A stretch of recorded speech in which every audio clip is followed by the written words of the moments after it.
Hello सांग माने जय जगन्नाथ। चलतु मुझे भेंडी तरकारी बनई केमती बनई देखेबी।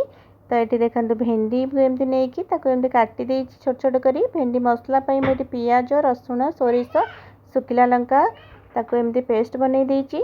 तापर ये पैन तेल गरम करके भेंडी पकई देची। भेंडी एमती घोड़े घोड़े की भाजिले भल लगे। तादे लुण हल्दी पकई भाजिले लुणटा भितर पशि जाए बहुत बढ़िया लगे।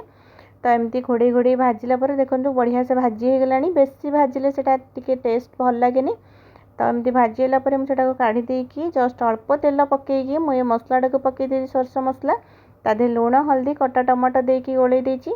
मसलाटा बेसी समय कषिबेनी कारण सोरष मसलाटा पिता हो। मसला एमती होगला मुझे सिझा आलू और भेंडी की पकईकी गोलई देची। एमती कषा टाइप है कषा टाइप भी रखी खाई पारे बढ़िया लगे। तो जहाँ झोल पसंद आंबुल पकईकी से एमती पानी देदेवे। देखो पानी देला एमती घोड़े देला से फुटीज फुटी आसला भेंडी तो कम समय सीझीज। ताको ये गोटे आंबुल पकई देची। आंबुल पकई सारा भेंडी तरकारी टेस्टा दुगुणा हो। तो मोर ये भेंडी तरकारीटा बढ़िया से होगला खट्टा खट्टा राग राग।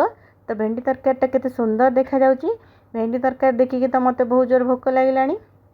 बढ़िया टेस्टी टेस्टी होती। देखो कलर भी बढ़िया आसी। तो मो झील स्कूल आसलानी आमे चलू खाइबू।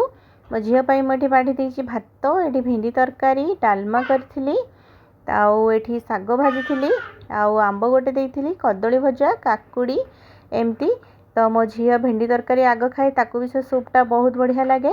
तो ये मो झील खाइलानी मु भी खाई भी जाऊँगी। मो खाया दे देती पुओ खाई सारे। आपण मानक वीडियो भल लगी